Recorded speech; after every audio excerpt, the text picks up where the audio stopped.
கிறிஸ்துக்குள் எனக்கு அன்பானவர்களே, நம்மை பலப்படுத்துகிற கர்த்தராகிய இயேசு கிறிஸ்துவின் நாமத்தினாலே உங்களுக்கு என் அன்பின் வாழ்த்துதலை சொல்லிக் கொள்கிறேன்.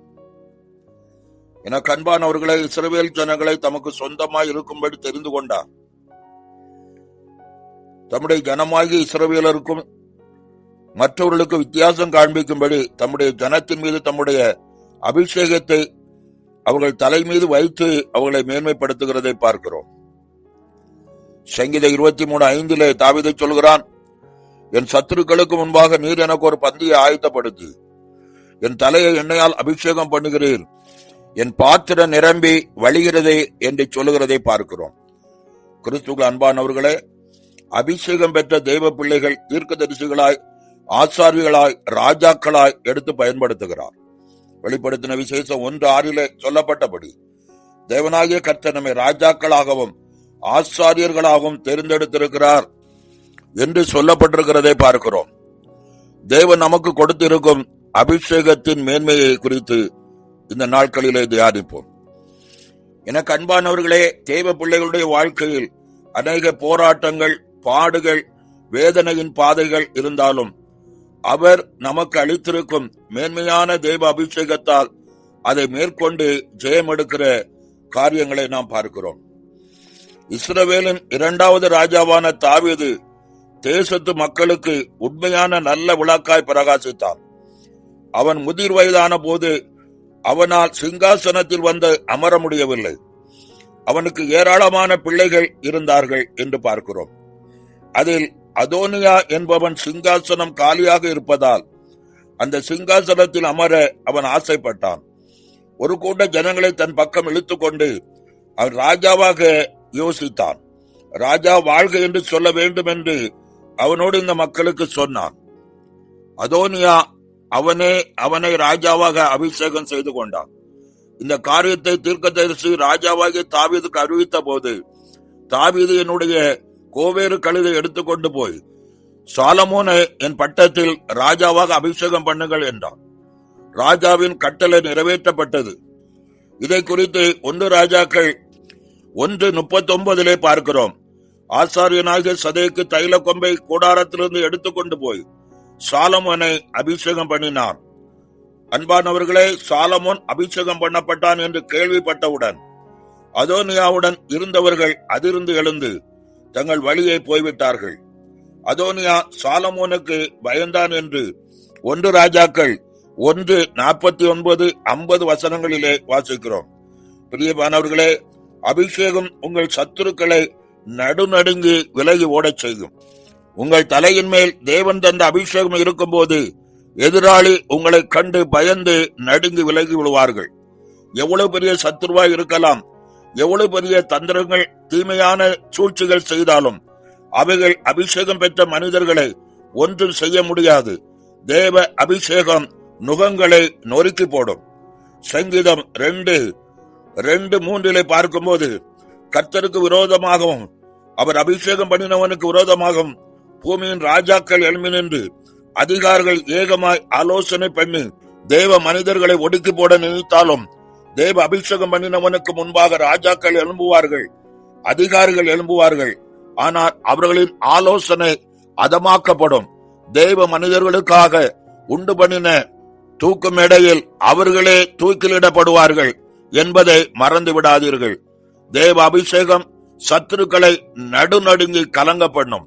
சங்கீதம் 20:6 பார்க்கும்போது, கர்த்தர் அபிஷேகம் பண்ணினவரை கர்த்தர் ரட்சிக்கிறவராயிருக்கிறார்.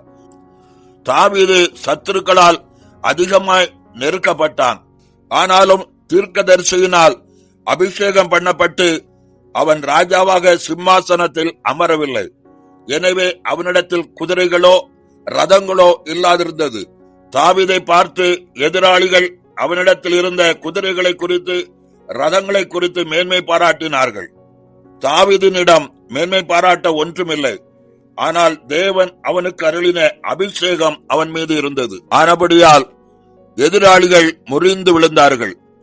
தாவீது எழுந்து நிமிர்ந்து நிற்கும்படியாக சங்கீதம் 18:35 உம்முடைய ரட்சிப்பின் கேடகத்தை எனக்கு தந்தீர், உமது வலதுகரம் என்னை தாங்குகிறது, உம்முடைய காருண்யம் என்னை பெரியவனாக்கி மகிழ்வித்தது என்று சொல்லி தேவனை நோக்கி பார்க்கிறான்.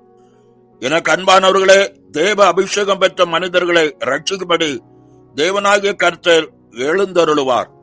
பாபிலோன் தேசத்தில் 3 வாலிபர்கள் அக்கினி சூளையிலே போடப்பட்டார்கள். அவர்கள் மேல் இருந்த அபிஷேகம் அவர்களை விடுவித்தது மட்டுமல்ல, இவர்கள் ஆராதிக்கும் தேவனை ரட்சிக்கிறவரும் விடுவிக்கிறவரும் என்று எதிராளிகள் அறிக்கை செய்யும்படி தேவன் கிருபை பாராட்டினார்.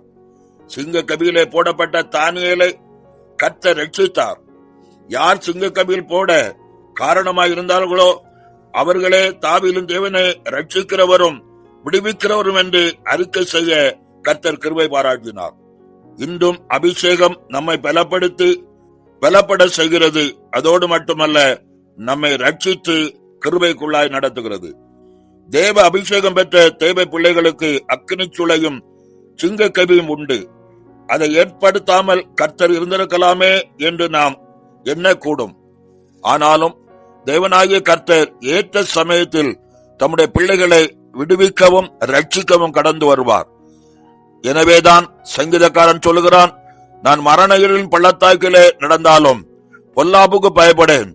தேவன் நம்மோடும் தேவ அபிஷேகம் நம் தலையின் மேல் இருப்பதால் எந்த வல்லமைகளையும் குறித்து நாம் பயப்படாமல் முன் செல்வோம். தேவாதி தேவன் வாக்குரைத்திருக்கிறார், உன் வலக்கரம் பிடித்து உனக்கு துணை நிற்பேன் என்று.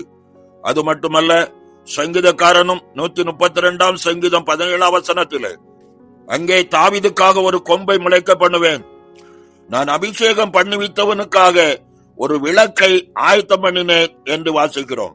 கிறிஸ்துவுக்குள் அன்பானவர்களே, அபிஷேக நாதர் உங்களோடு இருந்து இந்த மாதத்திலே நடத்தி கொண்டிருக்கிற ஒவ்வொரு காரியத்தை எண்ணி பார்த்து அவருக்கு நன்றி செலுத்துங்கள், துதி செலுத்துங்கள், ஸ்தோத்தரித்து அவர் மேன்மையை பிரஸ்தாபப்படுத்துங்கள். கர்த்தர் தாமே இந்த வார்த்தையை கொண்டு உங்களை ஆசீர்வதிப்பாராக. ஆமென். ஜெபம் செய்வோம். நேசிக்கிற நல்ல பிதாவே, ஆசீர்வதிக்கப்பட்ட இந்த நாளுக்காக நன்றி செலுத்துகிறோம். இந்த 6வது மாதத்திலும் 3வது வாரத்துக்குள்ளாய் நாங்கள் கடந்து வந்திருக்கிறோம். ஒவ்வொரு நாளும் உங்களுடைய அபிஷேக தைலம் எங்கள் தலையின் மேல் இருக்கிறபடியினால் சத்துருக்களுக்கு முன்பாக நிலை நிற்க எங்களுக்கு கிருபை பாராட்டி கொண்டிருக்கிறது. இதே போல இன்னும் அபிஷேகத்துக்குள்ளாய் கடந்து வராத பிள்ளைகளுக்கு உடைய அபிஷேகத்தின் மகிமையை தெளிவுபடுத்தி காண்பிக்கும்படி ஜெபிக்கிறோம். உடைய மேலான நாமம் மகிமைப்படுவதாக. ஆவியானவருடைய துணை கொண்டு சகலத்தை நாங்கள் ஜெயமெடுக்க, எங்களுக்கு விரோதமாய் போராடுகிற போராட்டத்தின் வல்லமைகளிலிருந்து விடுதலை பெற கர்த்தர் எங்களுக்கு உதவி செய்வீராக. அபிஷேக நுகங்களை உடைக்கும் என்று வாசிக்கிறோமே, அந்த வார்த்தையின்படி அபிஷேகநாதர் உம்மால் தெரிந்தெடுக்கப்பட்ட ஜனங்களாகிய பிள்ளைகளுக்கு அபிஷேகத்தின் மகிமை வெளிப்படுத்துவீராக. நன்மைகளை காண பண்ணுவீராக. எல்லா பலவீனங்களும் மாறட்டும், வியாதியின் வல்லமைகள் விலகட்டும், மேன்மையின் ஆசீர்வாதங்களை சுதந்திரிக்கட்டும். இயேசுவின் நாமத்தில் ஜெபிக்கிறோம். வாக்குத்தத்தம் உள்ள ஆசீர்வாதங்களை உடைய கரத்திலிருந்து எடுத்துக் கொடுத்து ஆசீர்வதிக்கிறோம் நல்ல பிதாவே. ஆமேன், ஆமேன்.